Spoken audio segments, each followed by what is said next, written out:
My name is Gil Sung. I was born in 함경 남도 퇴조면 상공리 137번지 in 1947, July 15. I'm a grandfather of 5 grandchildren. I'm a retired pastor and husband of a wonderful wife. My father was a underground leader, 구국 청년대, and he was a leader of that group.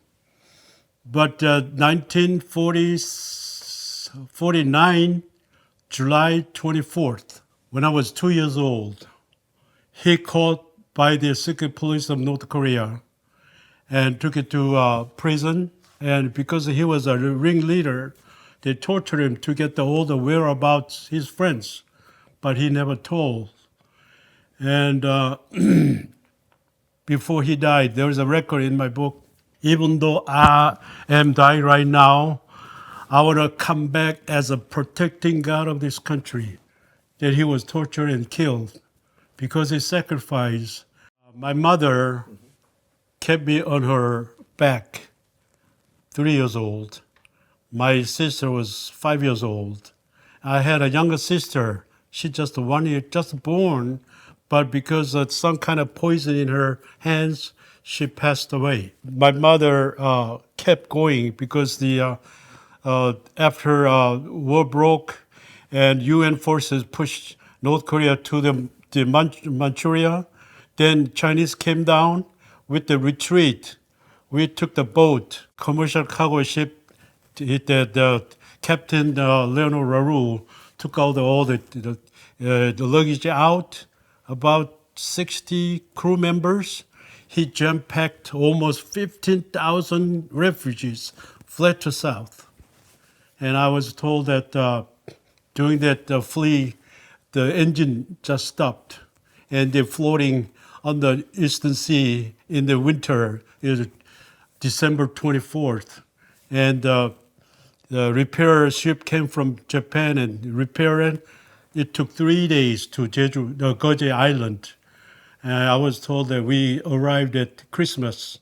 I have the book story, The Miracle Ship, written by the American.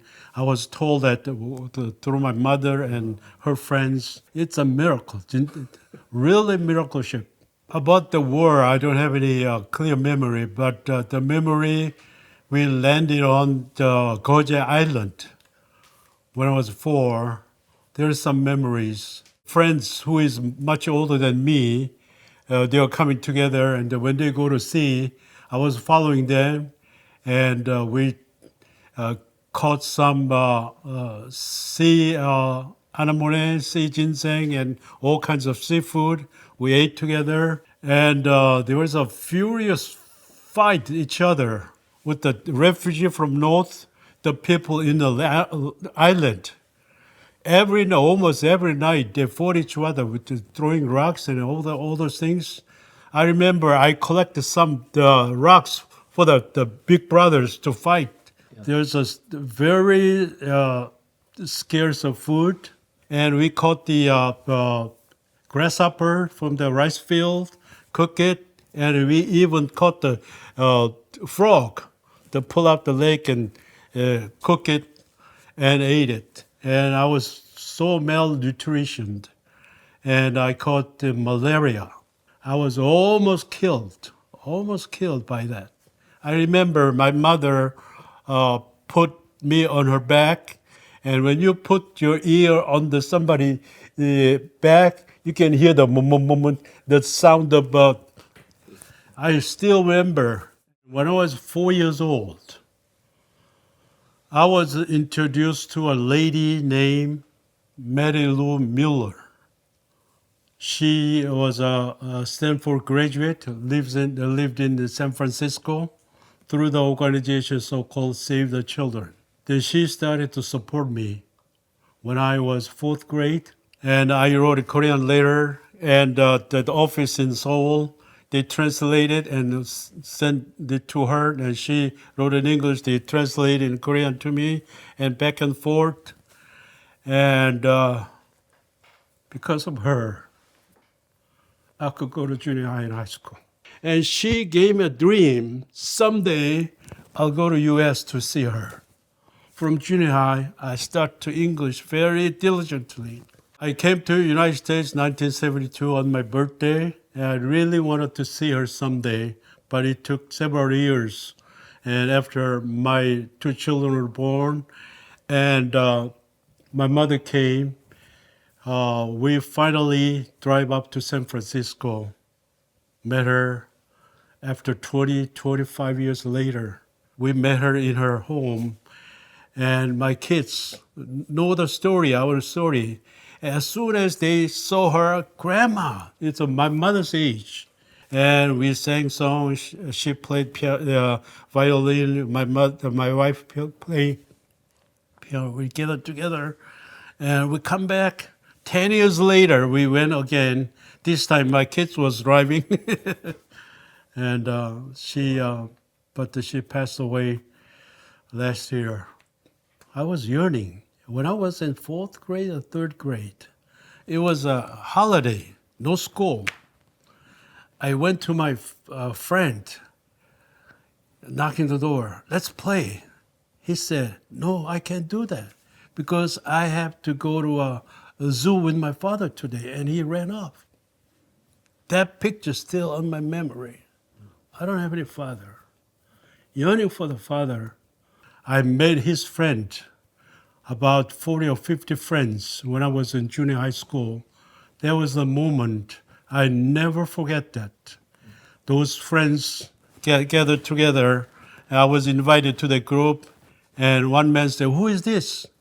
And he's a son of so-and-so. And they were clapping to me and gave me some allowance. And one man told me that because of your father, we are here. That legacy kept me going through the hard time of primary school and junior and high school. I thought that he was just watching over me all the time. His spirit is watching over me. There's many ways I can go sidetrack with my bad friends, but he kept me going in my life. When my son was born in February 17, 1974 in Chicago, that foggy morning after he was born, when I come out from the hospital, left my son and my wife in the hospital, when I came home, I never forget that moment. Lord, I became a father. I cried, Lord, give me a wisdom. There was a joy being a father, but looking back those years, Lord, if you give me one more chance, I can be a better father. I missed so many things. So many things. When I reading the book of Proverbs, keep always saying that seeking wisdom, not knowledge, wisdom. Am I a wise father? That question is always lingering on me. I can become better father with more wisdom, but many times I didn't ask the wisdom. Rather than I just do my own things and just proposing my idea to them and all those things. Then out of that experience, I keep pouring more love and everything to my grandkids. Much easier, right? My name is Gil Sung. This is my Korean American story.